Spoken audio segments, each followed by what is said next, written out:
Et salut tout le monde! Aujourd'hui, je vous retrouve pour vous présenter l'interview de Richard Brake, qui est le roi de la nuit dans Game of Thrones, mais encore celui qui a donné naissance à Hannibal Lecter. C'est un acteur super sympa avec une bonne touche d'humour, si vous avez la référence, pour Micha. Allez, bon visionnage! Alors Richard, vous êtes le roi de la nuit dans Game of Thrones. Est-ce que vous attendiez à une telle popularité autour de votre personnage?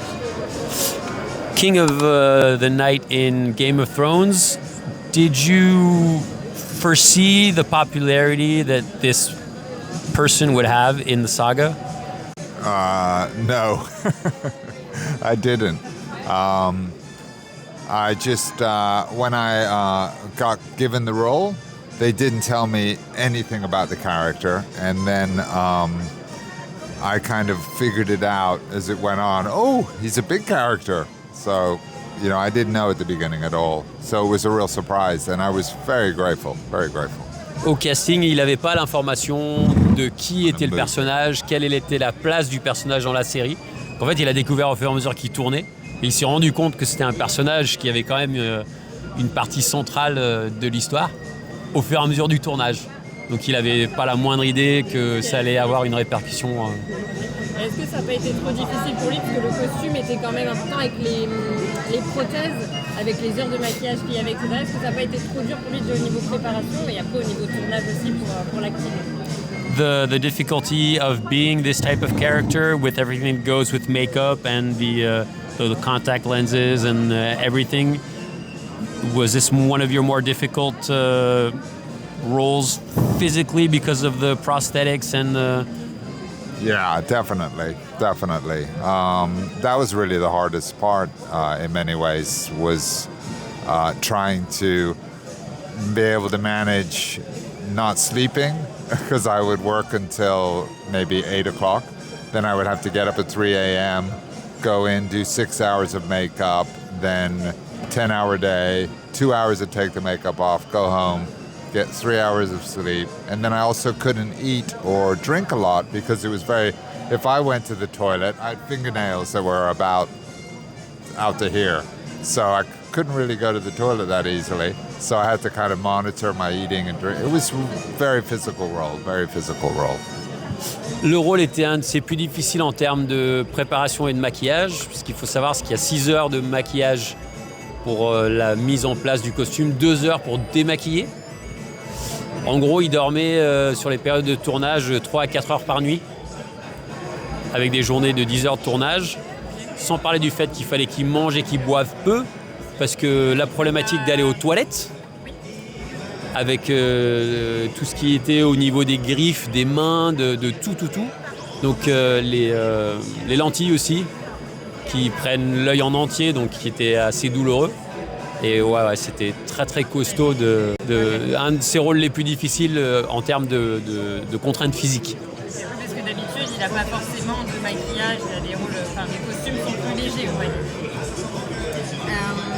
Alors, vous avez joué dans Hannibal Rising.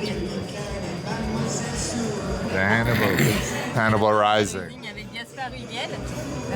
C'était il y a bientôt 20 ans. Votre personnage a donné quand même vie à Hannibal. C'est lui, Hannibal est devenu ce qu'il est devenu. Est-ce que vous avez des choses à nous raconter sur le tournage et surtout sur cette scène?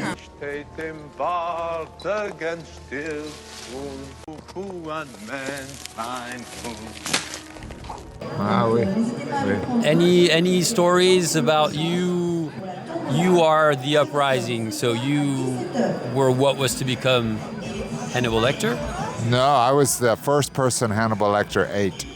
So I ate his sister in the movie, and then he gets revenge by eating me. So my claim to fame is I made Batman, because there'd be no Batman without Joe Chill. And also, I'm the first person Hannibal Lecter ate. In a way, I made Hannibal Lecter too, because I ate his sister. It was a lot of fun. In that scene that you showed me the picture of, I have a rope around my neck, and Hannibal is about to get a horse to take off, and my neck goes off. but there was really a rope around my neck, and there were stuntmen behind going, "Don't worry, if the horse does take off, it'll break." But I didn't believe him. I thought, so I was not acting. I was very scared. Pour la scène, il avait une réelle corde autour du cou et les coordinateurs cascadeurs lui ont dit que si jamais le cheval arrivait à partir pour de vrai, que normalement la corde devrait casser. Mais lui n'était pas très sûr que ça aille dans ce sens-là. Et aussi, il disait que effectivement, en mangeant la sœur de Hannibal Lecter, il a créé Hannibal Lecter. Donc c'est un peu sa pierre à l'édifice en quelque sorte. Et au niveau psychologie, est-ce que c'est pas trop dur d'incarner un personnage comme parce qu'il est sordide? Enfin, il a joué beaucoup de personnages sordides dans toute sa carrière, mais est-ce que c'est pas trop difficile de se mettre dans la peau d'un personnage comme ça? The psychology of being in this type of character, how do you deal with it in your everyday life? I don't know. I find it very easy. And I think when I was making Hannibal, I think it helps me stay sane. I remember when I made Hannibal, I would go to work and I would be eating a child. And then when I got home, I would read my real children, who were very young then, bedtime stories. I thought, this is very strange. I go to work, I eat children, but I come home and I read the bedtime stories to my... But I think it helps me stay sane. Étonnamment, ça lui permet de ne pas devenir fou. Et l'anecdote sur le tournage de Hannibal, c'est que sur le tournage, il mangeait des enfants. Et rentrait chez lui le soir après et il lisait des histoires à ses enfants. Donc il y a quand même un décalage assez sordide, mais ça se passe étonnamment bien. Il n'a pas sombré dans la folie, tout va bien. Non. Quel est le rôle, sur toute sa carrière, qui a eu le plus d'impact après pour la suite? Did you feel that one particular character had a higher impact on your career than others? Were there any sort of steps that really changed your career? Not really. I mean, some are more big, like larger, like Game of Thrones, or some of the horror films I've done, or Batman. But I think a career like a character actor, it's just built up over time. You do so many characters, and you do them hopefully well, that people just go, oh, I know him, let's get, so I think it's a slow build, and not one character goes, oh, it makes you famous for a good, character actor like myself. C'est une construction qui se fait petit à petit, plus que vraiment ponctuellement. Alors il y a des personnages qui ont été un peu plus médiatisés, mais l'ensemble de sa carrière, c'est vraiment à force de jouer des personnages et il espère les avoir fait le mieux possible. Mais la réputation se fait de bouche à oreille à force de faire différents types de parrainages et les différents réalisateurs vont choisir « Ah bah oui, lui je l'ai déjà vu là, est-ce que peut-être on va arriver à faire ci, ça ?» Mais ça se construit sur la longueur. Et est-ce qu'il a un souvenir de tournage, un bon ou un mauvais souvenir, enfin une anecdote à nous donner sur sa carrière? To finish off, do you have a funny story, something that pops into mind that maybe could be interesting for us to hear? I'm sure there's millions. All of my films, trying to think of one, very hard. Maybe when, because we're here with lots of Star Wars fans, when my agent called me and said, I was on holiday, he said, oh, there's a show called, I have an offer for a movie, or TV show, and I thought he said The Mongolian. And I said, The Mongolian? Oh, okay, sure, I'll do it. I asked how much they paid, and I was like, go, yeah, I'll do that. And I thought it was maybe some show about Russian, Mongolian, who knows what it was about, but I just thought fine.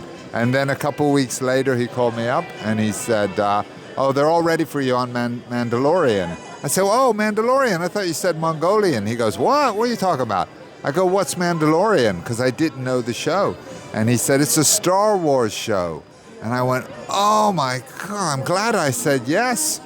So I was very excited, but I almost said no, thinking it was some show that I would have to go to Russia to film, that it was Mandalorian, so I got that all wrong. That is awesome. Good luck translating that. I'll let you translate it better than I said it in English. Say it in French. Easy peasy. Il a reçu un jour en vacances un appel de son agent qui lui dit il y a un film qui souhaite t'avoir sur le cast guerrier mongol. Mongolian. Et en fait, il a juste mal interprété ce que lui a dit son agent, qui lui disait Mandalorian.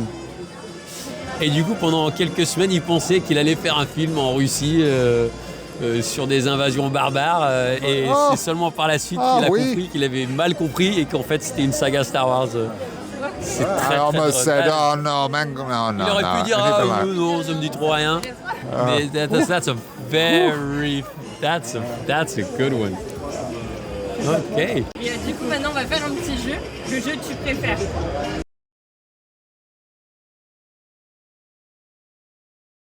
This or this.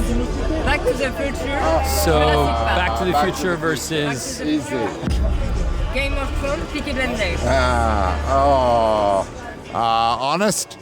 Peaky Blinders. Peaky Blinders. Yeah. Batman. Batman. Hannibal, Halloween. Oh, that's so funny. Hannibal, Halloween. Halloween. These are my films. Mandalorian. Et voilà. Ah. Est-ce que pour finir, il peut dire un petit mot pour le public français, pour ses fans? A little word for your fans, for the French public.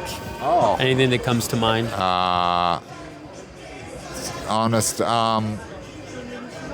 You know, I love France. I love coming here and doing these Comic-Cons. I don't come very often, even though I live in London. I've been a few times, and I haven't been back for years. So it's really lovely. I love France. It's one of my favorite places to come. And I especially love all the fans that come by. I got to get my French better. I had better French when I was young, so I've been practicing it a bit. Il se réentraîne avec le français parce qu'il adore la France. Il vient souvent en vacances en France. Il passe toujours des très très bons moments. Et avant, il parlait un peu mieux français. Il a un petit peu de regret d'avoir un petit peu perdu. Mais il aime beaucoup venir. Et puis un grand coucou aux fans français qu'il apprécie énormément.